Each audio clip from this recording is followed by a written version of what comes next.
Guys, very stressful. Have you done it yet? What was your outcome? Yep, I have had a go. I got a couple of different outcomes. Although I wasn't really the one doing it. I kind of watched it while my flatmate went through it. So yeah. Is that because it's like an actor thing that don't like to watch themselves back? So this is even worse because now you have to make the decisions. Possibly. I just kind of didn't want to be the one deciding because I kind of knew vaguely what would happen depending on what I chose.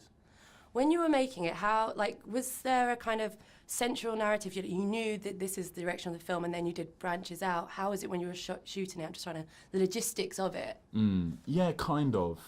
We'd sort of block shoot it, which is to say that in any given scene, we'd start with often like the wide and we'd shoot the various different versions that would accommodate all the different choices a viewer could make before we punched in and got, closer, upper, that's a technical term, shots of the action, again with all the different variants. And while that was the logical and I think the most efficient way to do it, it was a real brain scramble trying to grapple with the emotional continuity. And yeah, in every different version there was different sets of physical continuity. So version 3 of that scene, you might have your cigarette in your mouth at one particular moment, and then version 4 you don't have a cigarette at all, and remembering that was like a little bit mad at times. Yeah, that's definitely where script supervisor Marianne came in unbelievably, I was going to say unbelievably handy. She was really great, and it was kind of key to have her there and to have David, the director, so on point.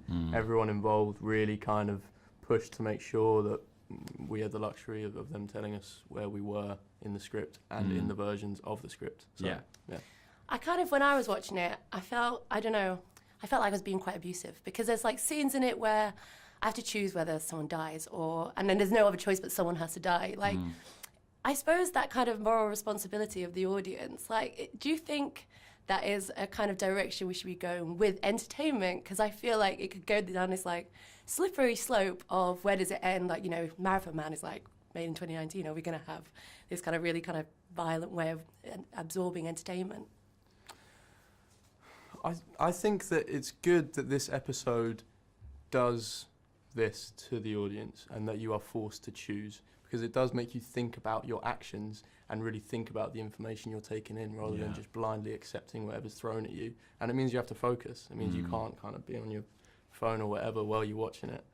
I don't think that you need to remake a film that has already been done in an interactive way. I just think that it's a different way of doing it.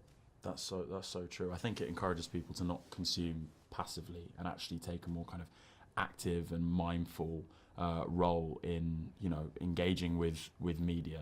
So I think ultimately it's a positive thing, because I'm guilty of it. I'll sometimes turn on a film and then I'll be checking my phone and thinking, why am I doing that? I'm splitting my attention. Whereas with Bandersnatch, it really does encourage the viewer to get back to the kind of focal point, which is the piece of art. It has, I suppose, Black Mirror's kind of whole concept. It has this quite dismal, pessimistic view of like technology. Are you as pessimistic as sometimes it can feel? Because I feel like we're like two robotic evolutions away from Skynet, pretty much. I think it's good to be wary of it. Yeah. I think one thing that Black Mirror does, and Charlie and Annabelle as the creators are able to do throughout the kind of series and with this kind of standalone film, they're able to make us aware of the dangers so that hopefully we don't fall prey to the traps that they present. So rather than depicting, a very, very bleak future that we're all destined to kind of be consumed by, it's actually an opportunity to learn and avoid the pitfalls. Finally, do you want to do one of these again? Choose your own rom-com? Choose your own rom-com. I'd love to do one again. Yeah, possibly, Yeah.